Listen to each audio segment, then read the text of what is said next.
It's a pleasure to welcome Stephen Lewis.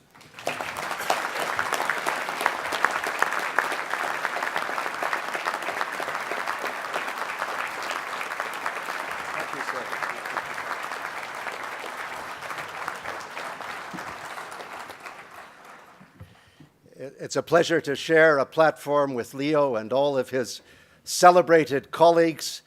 I am indefatigable as a speaker, and I may go on for an hour or two as a result of that necessary instinct. Will you permit me, as a Canadian, to make two gentle political observations at the outset? Sure. First, it must be lovely to have an intelligent, articulate, and sober mayor.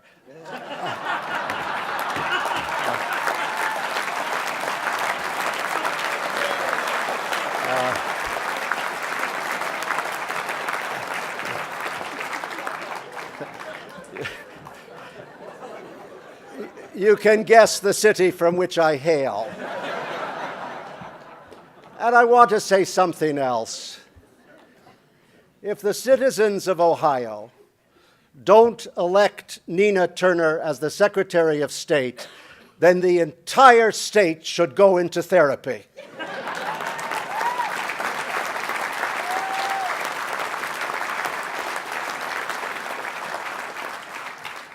I love speaking in the United States on occasion because I'm usually introduced as Ambassador Lewis, going back to the days of the United Nations. And I actually love it. It doesn't happen often enough. But I feel, well, when you're sufficiently egocentric as you're entering into your dotage, you cherish those moments. And I'm almost mournful in having to tell a Canadian audience, or an American audience in particular, that in Canada, when you finish your diplomatic tenure, you lose your title and you revert to mortal obscurity again. It's only in the United States where once an ambassador, always an ambassador, once a governor, always a governor, once a president, always a president. The entire country is sustained on titular self-aggrandizement. And Canadians view it with a kind of bemused affection. I'm really delighted to be here. My mind instinctively goes back to a memorable day in 1985 when I attended a steelworkers convention in Canada. I think it was in Toronto. And it was at that convention when the steelworkers agreed to have a humanity fund, a fund which would be created by virtue of a tithe on the pay, sometimes matched by management, a kind of payroll tithe, to raise a significant amount of money to go into a humanity fund which would deal with the greatest areas of vulnerability internationally and show the sense of social justice and solidarity which the Canadian steelworkers had with the rest of the world.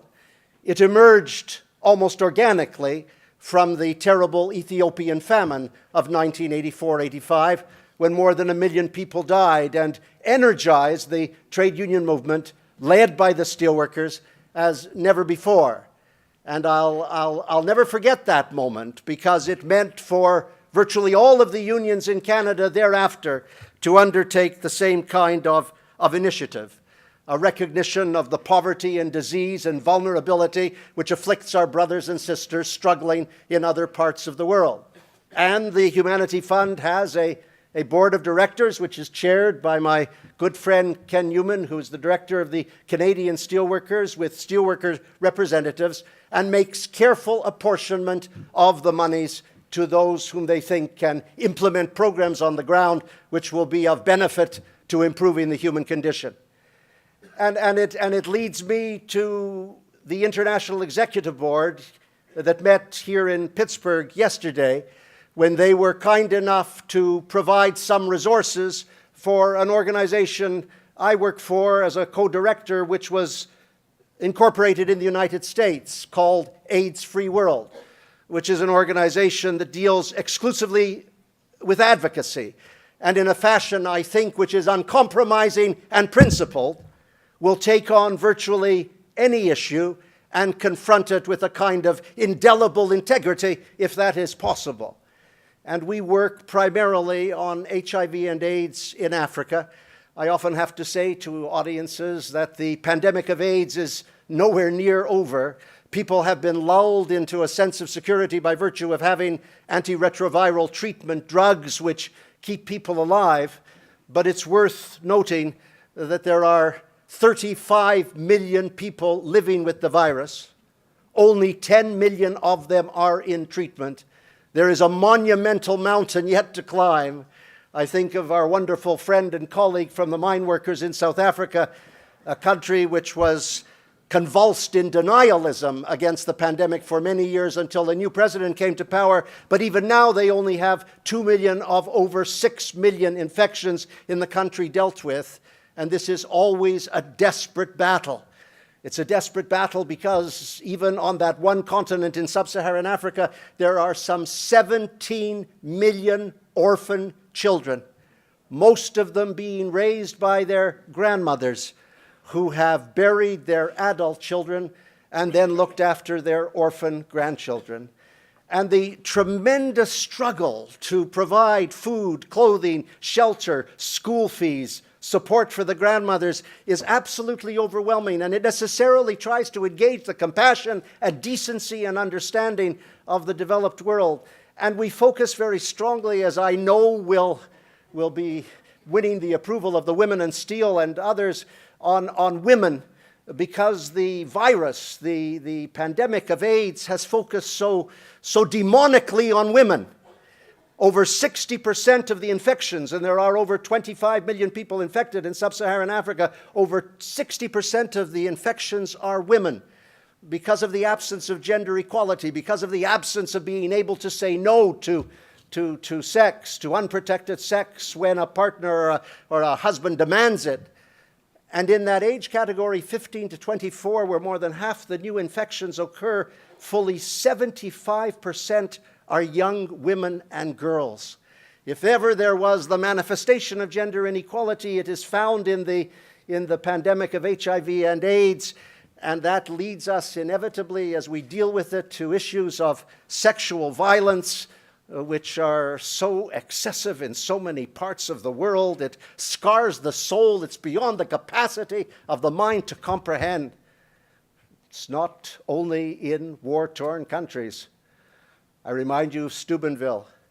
I remind you of the American military. I remind my colleagues from Canada of what's happening on Aboriginal reserves in my country. Everywhere in the world, there is a kind of epidemic of sexual violence which has to be addressed. In so many parts of the world, it transmits the AIDS virus. So those are the things we're engaged in, and I stand here. I mean, I love Leo Gerard. I express my affection for him publicly and easily because it is so endemic to me. He's a really principled, good guy, and he's made it possible for so many of us, along with his colleagues on this platform. He doesn't do it alone.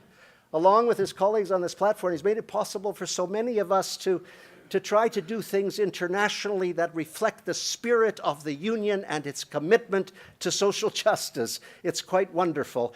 And that leads me to the last comment I want to make within the parameters of the Lord and myself before I hit the devil's proportion. And it's quite simply this.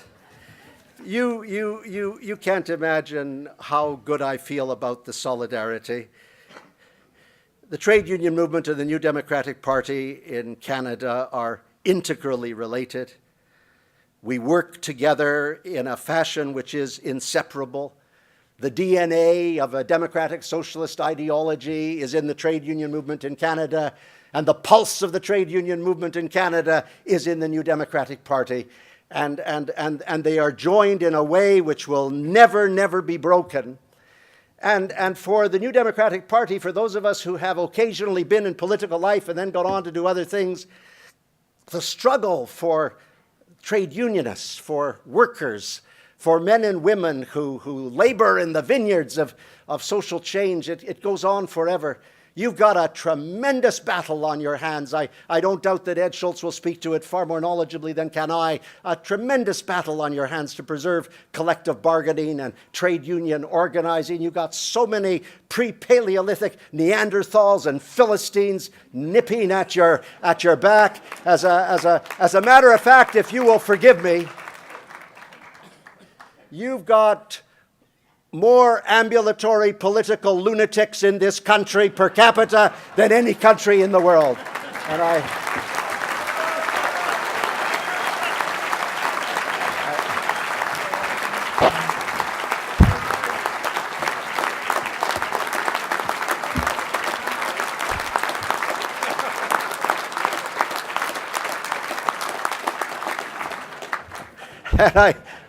I don't mean those who are coffee drinkers.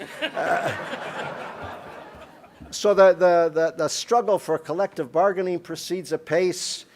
The tremendous struggle to overcome inequality, that fascinating Oxfam report of a couple of weeks ago, which showed that the 85 richest people in the world have a wealth equivalent to the 50% of humankind who live in impoverished circumstances.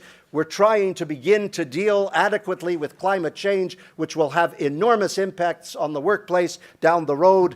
And Gad and I were talking earlier about the kind of discombobulation and uncertainty around what Russia will do in the Crimea, in the Ukraine, and the response of the United States, and the sense that we may be on the verge of another Cold War, which will benefit, of course, the Boeings and the other armament manufacturers, but as always, the corporate bonuses and the stock market and the tremendous sums which will be amassed by the multinational corporations will all happen to the disadvantage of working people. So you're in a long, protracted, principled social struggle. You're in a union which is well led. You care about the rest of the world. It reminds me of the dinner almost psalm words that emerged from the originator of the Democratic left in Canada, a man named J.S. Wordsworth, who said quite simply, "What we desire for ourselves, we wish for all." Thank you.